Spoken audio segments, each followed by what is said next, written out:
Para sahabat, kemiskinan, kemelaratan tentu ini persoalan yang serius. Ini tragedi manusia yang sangat serius.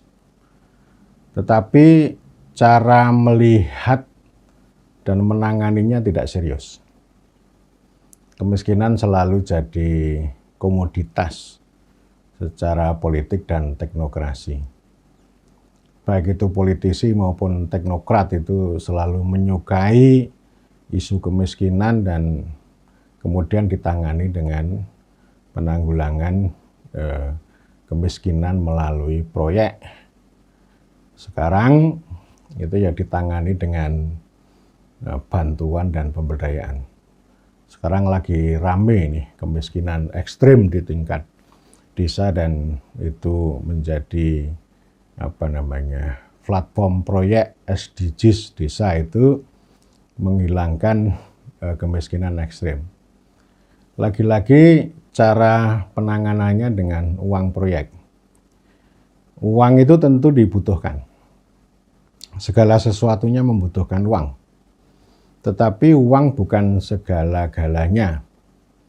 Ketika uang itu dikemas menjadi proyek yang sangat teknis, maka di sana akan muncul kontradiksi. Bagaimanapun kemiskinan itu adalah persoalan ekonomi politik, tetapi cara pandang, cara penanganannya itu secara teknis melalui pendekatan proyek yang melihat gejala-gejala yang ada di permukaan, entah itu rumahnya, kemudian nutrisi, kemudian bentuk fisik, kemudian ya pokoknya yang ada tampak di mata, tetapi analisisnya tidak begitu mendalam terhadap akar-akar masalahnya. Tapi selalu selalu seksi. Kemiskinan itu selalu seksi dipolitisasi, diteknokratisasi oleh para pihak. Bahkan para ilmuwan pun ini juga sangat menyukai isu-isu kemiskinan. Saya akan tunjukkan ada 3 hal yang saya kira perlu dicermati secara serius. Pertama, pada tahun 2010, tim TNP 2K, Tim Nasional Percepatan Penanggulangan Kemiskinan, itu menyajikan sebuah analisis data. Kesimpulannya begini, anggaran penanggulangan kemiskinan itu naik 250%, tetapi angka kemiskinan hanya turun 2%. Itu rentang waktu dari tahun 2005 sampai tahun 2010. Dan itu menimbulkan diskusi yang sangat kritis pada waktu itu. Banyak kawan NGO di Jogja dan kemudian para pihak termasuk tim penanggulangan kemiskinan daerah itu membicarakan soal itu. Jadi ternyata anggaran itu penting tapi tidak mesti bisa menangani kemiskinan. Nah, ini tergantung cara melihat dan menanganinya. Tapi kalau misalnya hanya dengan pendekatan yang sangat statistik gitu ya. Jadi misalnya kalau indikator-indikator kemiskinan, 14 indikator yang dimiliki BPS itu diterapkan, lalu angkanya digunakan, lalu treatmentnya dengan uang diterapkan, ya bisa saja nanti angkanya itu turun. Tetapi kan kemiskinan kan selalu dinamis. Jadi bisa saja ini satu orang ini karena ditreatment dengan uang, lalu bentuk-bentuk fisiknya, bentuk-bentuk artifisialnya itu naik begitu, maka dia akan dinobatkan menjadi orang yang naik kelas, yang tidak miskin lagi. Tetapi kan orang miskin baru akan selalu hadir, entah itu karena krisis, entah juga karena ini keluarga miskin itu melahirkan manusia baru begitu. Ya, ini yang pertama. Kemudian yang kedua, saya pernah diskusi dengan beberapa pejabat eselon 2 dari sebuah kabupaten. Saya nggak usah sebut nama kabupaten. Beliau-beliau menyampaikan bahwa kabupaten itu punya banyak agenda yang menyasar pada penanggulangan kemiskinan, termasuk pertumbuhan ekonomi daerah. Daerah itu juga memberikan alokasi dana desa sejak tahun 2001, sebelum kita mengenal dana desa dari APBN. Uangnya menurut beliau-beliau itu sudah signifikan, sudah di atas 1 miliar. Dan itu terus-menerus itu bertambah. Menurut data dan kesaksian mereka, itu infrastruktur semakin baik. Infrastruktur ke setiap tempat di pelosok desa semakin baik. Tetapi penanggulangan kemiskinan tidak signifikan. Pertumbuhan ekonomi tidak signifikan. Dan pencapaian kesejahteraan juga tidak signifikan. Lalu mereka bertanya kepada saya, bagaimana menjawab persoalan ini?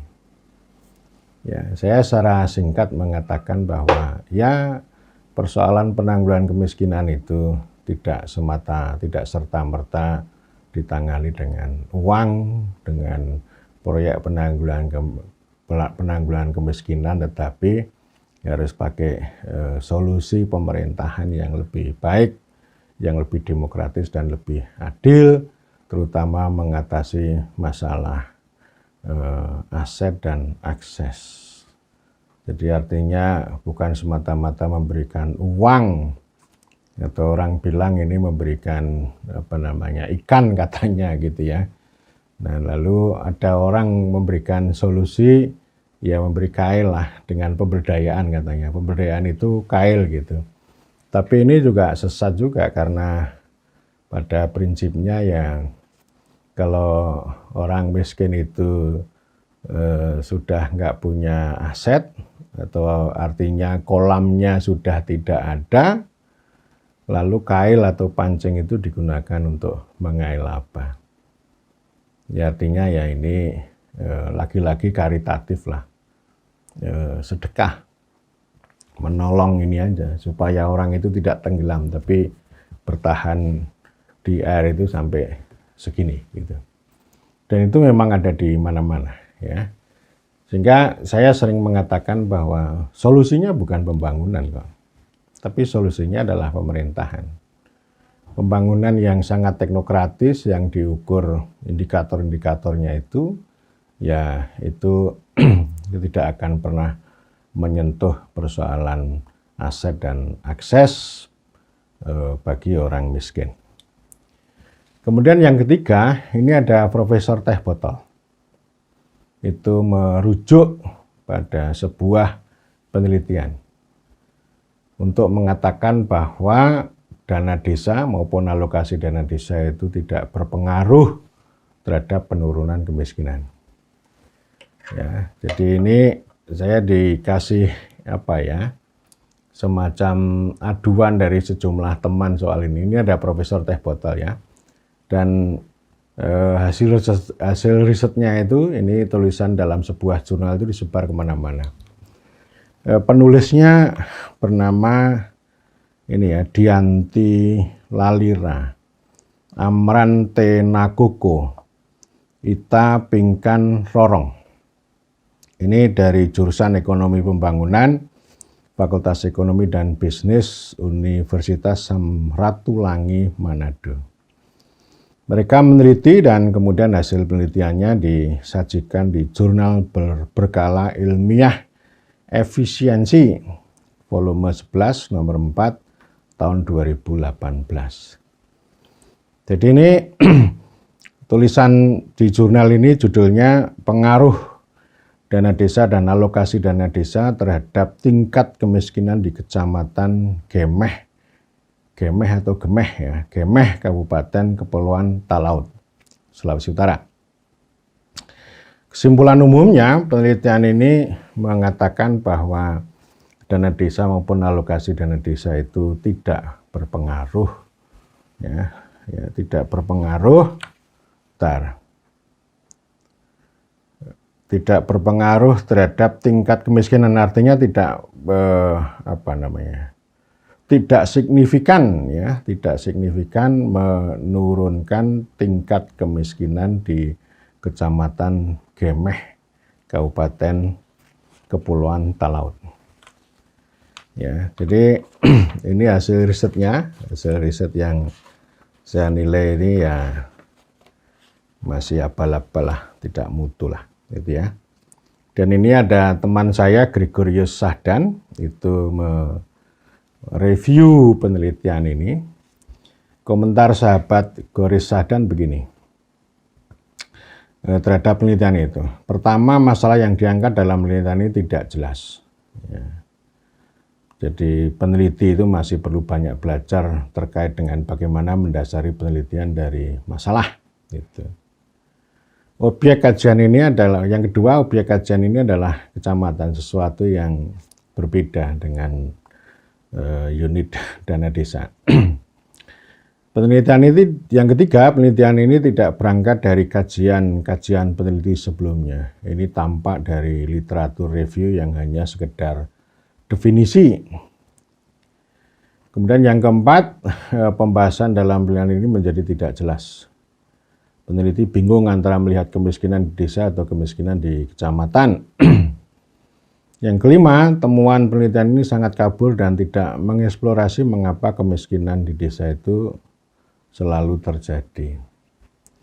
Karena itu, Gregorius selalu berpendapat, pertama, penelitian ini tidak bisa dijadikan rujukan atau referensi pandangan akademik tentang kemiskinan desa. Kedua, peneliti tidak memahami desa, tidak memahami tentang desa dan posisi desa dalam hubungannya dengan pemerintah di atasnya.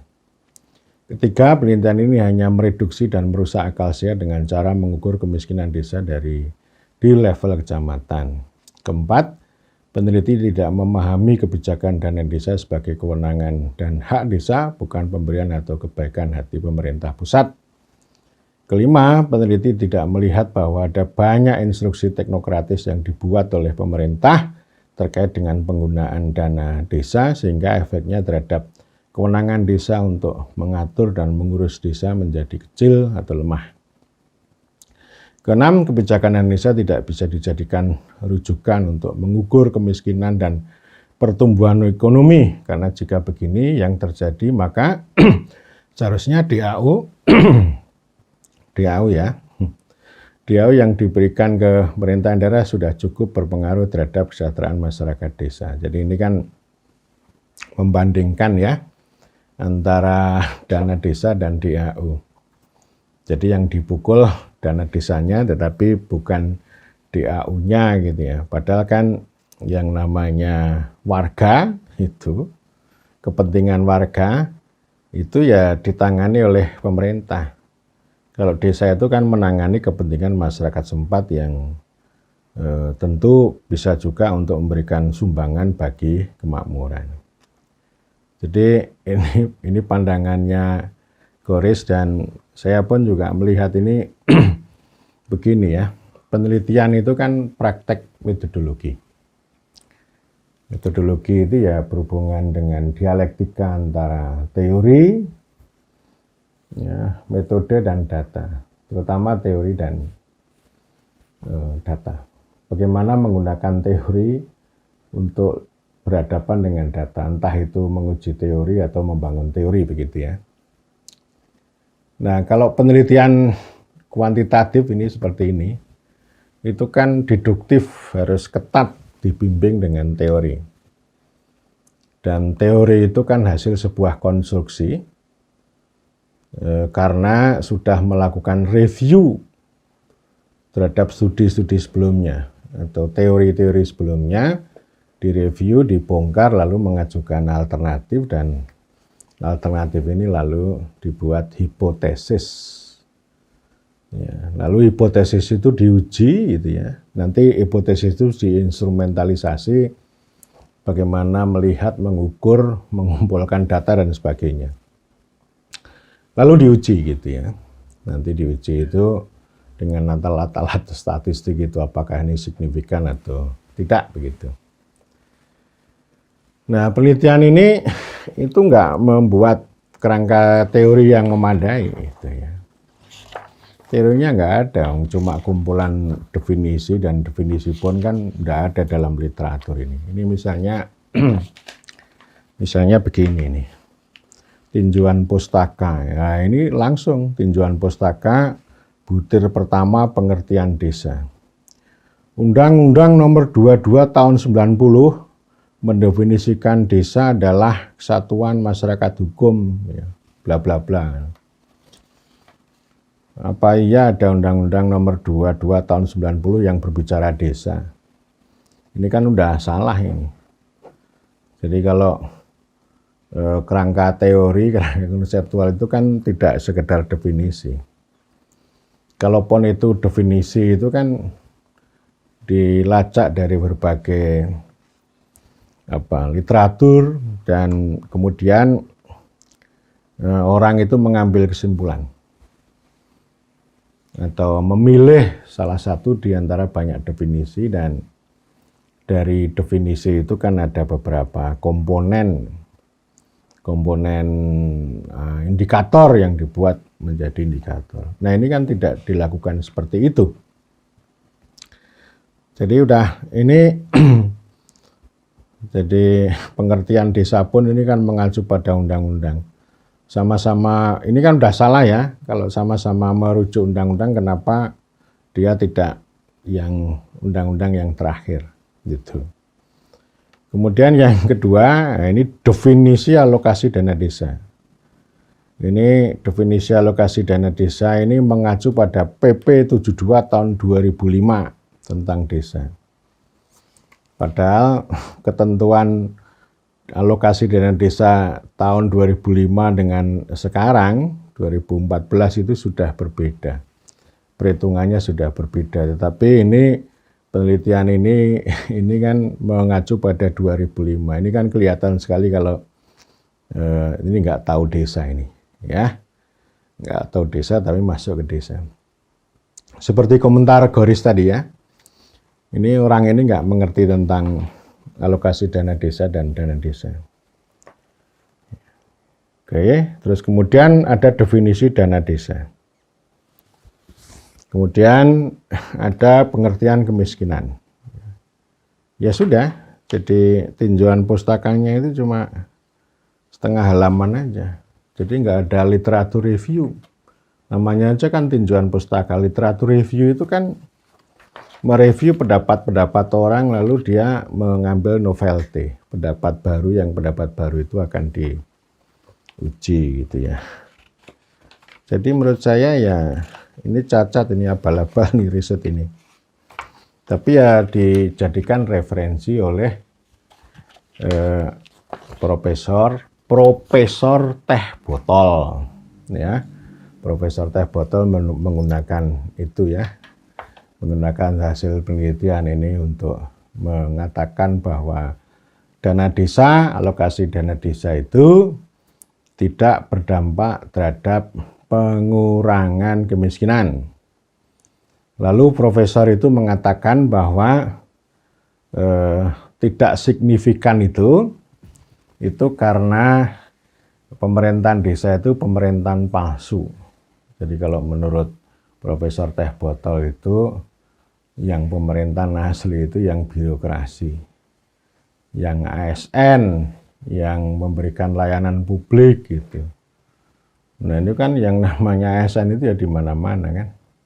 Di kecamatan ya ada ASN, di kabupaten ya ada ASN, mereka juga ngurus kemiskinan gitu.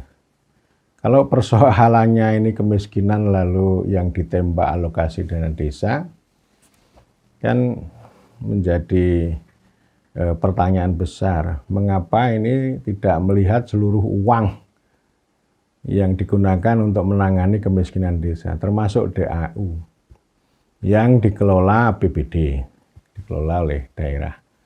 Artinya ya seluruh uang lah gitu ya. Jadi bukan hanya dana desa, karena kan proyek-proyek sektoral itu juga sudah masuk, ada PKH, ada macam-macam lah gitu ya. Tapi yang dijadikan dasar kan ADD gitu. Kalau kita melihat konstruksi variabelnya itu kan yang dijelaskan adalah kemiskinan atau penanggulangan kemiskinan gitu. Lalu dana desa dan ini kan variabel ini. Jadi ini kan sebenarnya variabel secara konseptualnya kan lemah gitu ya. Nah, seharusnya kalau ini didudukkan secara teoritis dengan baik kan, satu ini kan yang dijelaskan adalah kemiskinan. Kemudian variabel yang menjelaskan itu kan bisa ada beberapa. Yang pertama kan bisa uang atau anggaran. Kemudian yang kedua ya bisa saja ini soal pelayanan publik misalnya. Kemudian yang ketiga adalah pemberdayaan misalnya. Karena kan pasti yang masuk ke desa ini variabelnya macam-macam. Ya. Dan karena itu lalu bisa dianalisis gitu ya. Dari 3 variabel katakanlah, itu bisa dilihat variabel apa yang paling berpengaruh, variabel apa yang paling kuat, variabel apa yang paling lemah. Kan begitu biasanya kalau penelitian yang sifatnya positivis itu begitu. Ya. Dan ini profesor ini bilang ya pemerintahan palsu gitu. Jadi kalau yang di atas itu, yang di atas desa itu pemerintahan asli, kalau yang pemerintahan desa itu menurut profesor itu pemerintahan palsu. Ya, karena pemerintahan palsu lalu tidak signifikan mengurangi kemiskinan.